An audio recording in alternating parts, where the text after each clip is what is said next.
اور میں تیرے پاس پہنچ گیا اے میرے رب۔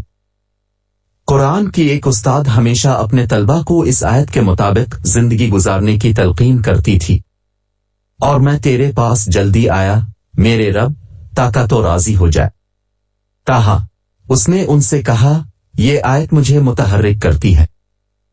جب میں اذان سنتی ہوں اور میں مشغول ہو جاتی ہوں اور کسی چیز کے بیچ میں ہوتی ہوں تو میں اپنے آپ کو یہ آیت یاد دلاتی ہوں اور میں نماز کے لیے اٹھتی ہوں۔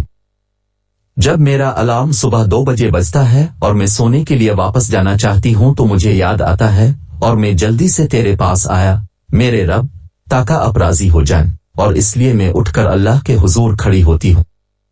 اس کے شوہر نے اس کے ساتھ مندرجہ ذیل انتظامات کیے تھے کہ ایک طویل دن کے کام سے گھر جاتے ہوئے وہ اسے فون کرے گا تاکہ وہ کھانا گرم اور تیار کرائے تاکہ وہ گھر آ کر کھانا کھا سکے۔ ایک دن اس نے اس سے ماشی یا انگور کے پتے بھرے بنانے کو کہا، اس میں بہت وقت لگتا ہے۔ اس عمل میں ان میں سے کئی کو لپیٹنا اور پھر انہیں پکانے کے لیے برتن میں ڈالنا شامل ہے۔ اس کے پاس لپیٹنے کے لیے 3 اور تھے، لیکن اذان دی گئی۔ چنانچہ اس نے انگور کے باقی 3 پتے چھوڑ دیے جس میں اسے مزید 5 منٹ لگے ہوں گے اور نماز کے لیے چلی گئی۔ اس کا شوہر گھر آیا اور دیکھا کہ کھانا تیار نہیں ہے اور وہ سجدہ میں ہے۔ اس نے دیکھا کہ انگور کے صرف 3 پتے باقی ہیں۔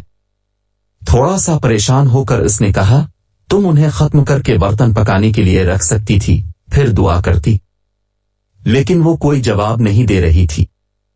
وہ اس کے پاس گیا اور دریافت کیا کہ وہ اس کے سجدے میں فوت ہو گئی ہے۔ سبحان اللہ! اگر وہ ہم میں سے کسی کی طرح اس کے ہاتھ میں جو کچھ ہے اسے ختم کرنے کا انتظار کرتی تو وہ کچن میں ہی مر جاتی۔ در حقیقت جس طرح سے ہم اپنی زندگی گزارتے ہیں اسی طرح ہم مریں گے۔